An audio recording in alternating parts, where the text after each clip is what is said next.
Hey guys, what's up? It's Rygar the Destroyer, and today we're going to be looking at Director Krennic from the Star Wars 6-inch Black Series. This guy is really cool, but before we take a closer look at him, let's go ahead and take a look at his packaging.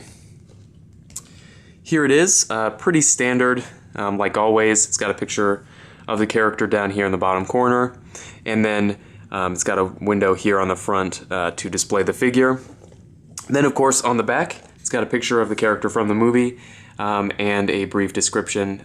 If you'd like to read that, you can go ahead and just pause the video. And let's go ahead and get back to the figure review itself here. So, the director here comes with a couple accessories. The first one is his cloak or cape.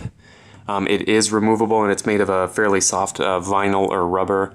So it doesn't really get in the way too much when posing. It kind of does because it comes down over the shoulders, but I think that for this character you're not going to be doing a ton of dynamic posing anyway, so it's not a huge deal. And then of course he does come with his pistol, and it does have some paintwork on there. The handle is brown here, which looks nice, and as you saw, it does fit into his holster there, which is again always really nice. As far as the height on this figure here, he is just a little over 6 inches tall, so he's right in scale with all of your other 6-inch Black Series figures. Overall, I really like this guy. I do have one kind of major problem with the figure, but I'll talk about that whenever I get to it. So he's got a ball peg in the head here, which lets his head kind of tilt side to side. He can look up a little bit, just on the ball peg there, up and down. And then of course he's got a hinge in the neck which lets his head go all the way back and all the way forward, and then you've got the ball peg of course to add on to that. He's got ball hinge shoulders with a great range of motion there.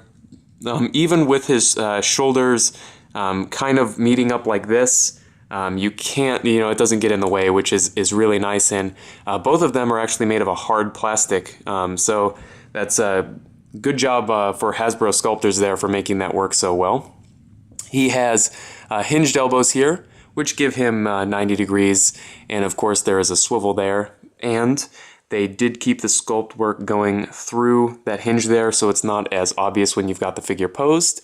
He has hinged wrists, and of course a swivel, and on this hand the hinge runs horizontally through the hand, and then on this side I'm imagining it probably runs vertically. No, actually it runs horizontally. So unlike a lot of figures, both of his hands have the same type of hinge in them. He does have, I saw a peek of it there. It's a double ball peg in the torso. Not the greatest range of motion, but it does let him turn side to side a little bit. Mine's kind of tight, so it's not letting me go, but in theory that should let him turn side to side. Probably should just heat the figure up to kind of loosen that up a little bit, but it doesn't let him do more than swivel. He does have T-jointed hips, which lets his legs come out to the side and come a little bit forward. It's hitting this piece here, which is thick enough that it is actually stopping the leg there, and it does go back. He has a thigh swivel, which you can't see because they put it up underneath the end of his tunic here, which is nice. And then we come to the major problem that I have with this figure, and I knew it was going to be a problem even before I bought it because I saw the prototype pictures here, but he's got double jointed knees, which is great, they work well, but this top piece here has a massive hole in it. Why they did that, it's obviously for the articulation, but I don't think it needs to go all the way through like that. Maybe it does, something with the manufacturing, but it just looks horrible because he's got these style of pants here that come way out, and you can see that massive hole there. So it kind of breaks the illusion that this is an actual person. I mean, obviously I know it's not.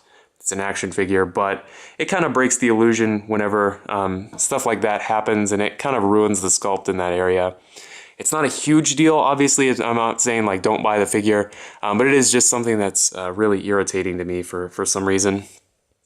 And of course he's got hinged ankles, really nice hinge there, goes all the way down and way up, which is always nice.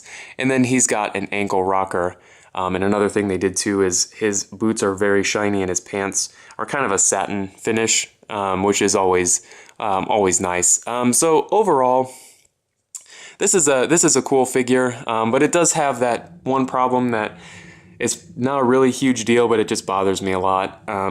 So I would say if you find this guy in stores, he's pretty cool looking. We don't have very many Imperial officers, so I would definitely recommend picking him up if you find him. Obviously don't have anything to say about the character because I haven't seen the movie yet, but if you have any comments or questions, please leave them down in the comment section below, and I guess I'll see you later.